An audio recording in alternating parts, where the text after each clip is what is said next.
Halo, kembali lagi di channel saya. Kali ini kita mau bahas tentang mobil ini ya.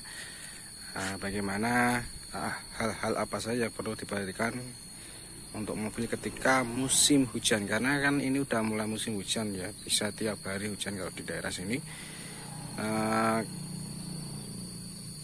Kira-kira apa saja sih yang perlu diperhatikan ketika musim hujan datang itu, biar kita tetap safety, tetap aman, dan tidak terjadi hal-hal yang tidak diinginkan. Oke, yang pertama langsung saja ya. Yang pertama yang perlu diperhatikan adalah wiper ya, wiper depan. Pastikan wiper depannya itu berfungsi dengan bagus.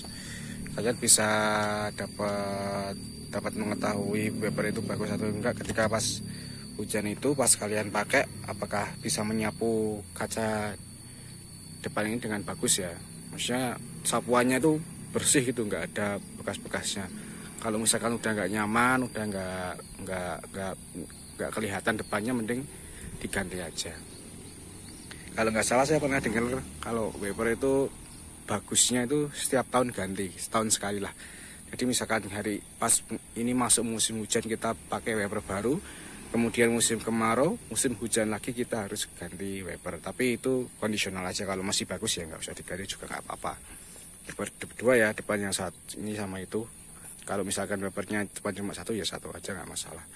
Ini penting sekali ya, karena kalau wipernya itu nggak bagus itu apa ya, nggak kelihatan depannya, apalagi pas udaranya deres, sapuannya nggak bersih, itu benar-benar nggak aman lah. Mending kalau misalkan kalian lupa ganti wiper pas kalian di jalan dan sapuannya nggak bagus, mending minggir dulu lah, tunggu dulu sampai hujannya reda. Wiper juga macam-macam ya harganya, ada yang murah, ada yang mahal, tergantung selera aja sih. Kalau mau pakai yang murah juga boleh, yang mahal juga boleh. Yang penting sih sapuannya tetap bagus, bersih gitu loh, nggak meninggalkan bekas. Lagian juga bagusnya tiap tahun ganti kan. Oke, yang kedua adalah lampu ya, elektrikal, lampu-lampu. Pastikan lampu depan, lampu side, lampu kabut, lampu ini fog lamp juga berfungsi dengan bagus. Lampu depan juga berfungsi dengan bagus. Sama lampu sen, lampu depan, lampu kiri, spion kiri juga bagus. Kemudian yang penting juga lampu belakang. Lampu belakang ini juga pastikan berfungsi dengan bagus ya. Baik lampu buat ngerem maupun lampu buat lampu malamnya, lampu mundur, lampu sen berfungsi dengan bagus semuanya. Tidak ada yang tidak nyala, pastikan semuanya bagus. Oh ya, wiper belakang ini opsional ya, karena wiper belakang itu bisa penting nggak penting sih. Kalau ada sih mending pastikan juga bagus ya fungsinya. Tapi kalau misalkan maksudnya kalau misalkan kurang begitu nggak ganti nggak masih bisa dipakai dengan bagus, ya udah nggak usah diganti juga nggak masalah. Lampu pastikan semua berfungsi dengan bagus, termasuk juga lampu elektrikan depan ya, lampu utama, lampu fog lamp. Terus selanjutnya yang ketiga adalah ban ini. Sebenarnya nggak hanya musim hujan aja ya, musim kemarau pun juga kita harus memperhatikan semuanya hal tersebut. Kalau wiper ini memang khusus pas musim hujan, karena musim kemarau nggak begitu dipakai. Oke, yang ban ini pastikan bannya juga tetap bagus ya. Maksudnya ininya masih tebel, batiannya ini masih bagus. Pengereman juga pastikan berfungsi dengan baik. Itulah sebenarnya fungsi perawatan berkala itu untuk menghindari hal-hal yang tidak diinginkan. Oke, banyak ini masih lumayan lah ya, masih bisa dipakai dengan bagus.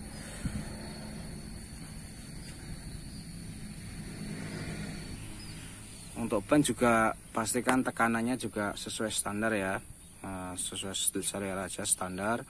Kalau misalkan pengen standar, pastikan sesuai standar, atau mungkin jika ada kurang atau lebih ya sesuai selera masing-masing. Kalau untuk mengetahui standarnya tekanan angin ada di sini ya. Ini depannya itu 220 kPa, kalau belakangnya 210 kPa.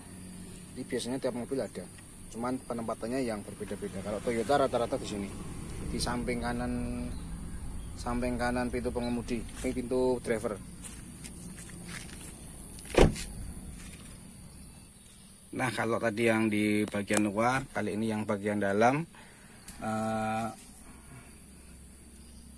Yang paling penting sih AC sih, pastikan AC-nya itu dingin ya, karena kalau pas musim hujan itu suhu di luar ruangan mobil lebih dingin daripada di dalam mobil.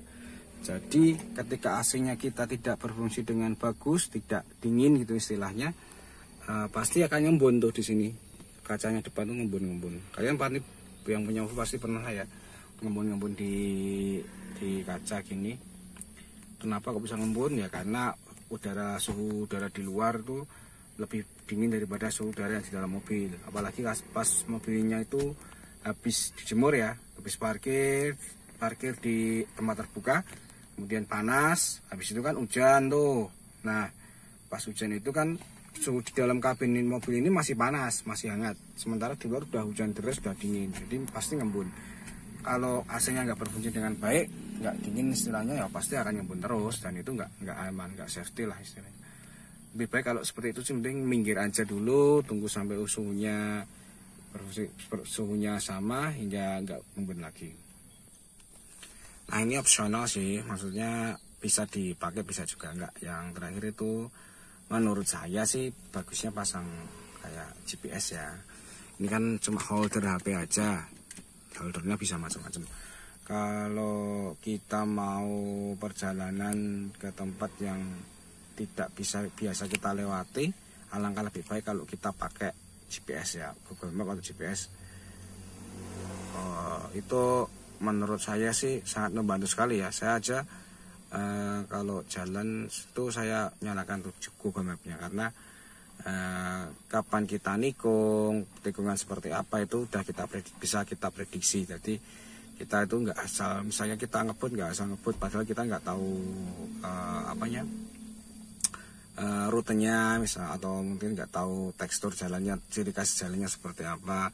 Dengan Google Map, dengan GPS Google Map itu kita bisa, ya minimal kita bisa lebih memprediksi lah ke depan, jalan depan itu seperti apa, apakah macet atau lancar atau nikung atau lurus atau gimana, kapan beloknya masih lama atau enggak. Itu kan hal-hal yang simple sebenarnya, tapi mungkin akan sangat membantu bagi teman-teman yang ya masih pengalamannya masih termasuk seperti saya ini, masih kurang istilahnya masih sangat minim lah pengalamannya. Mungkin kalau udah yang pro, udah yang tiap hari jalan pakai mobil tuh beda lagi ya, tapi ya minimal bisa membantu kita lah, mempermudah. Oke, gitu aja vlognya. Menurut saya sih udah itu aja ya. Atau mungkin teman-teman bagi yang punya pengalaman yang lain atau mungkin tips-tips yang bisa ditambahkan, bisa komentar di bawah. Yang belum subscribe bisa subscribe, like video ini jika kalian suka. Kalau nggak suka bisa dislike. Jangan lupa komen di bawah kira-kira pengalaman apa aja yang bisa kalian tambahkan ya. Terima kasih sudah menonton.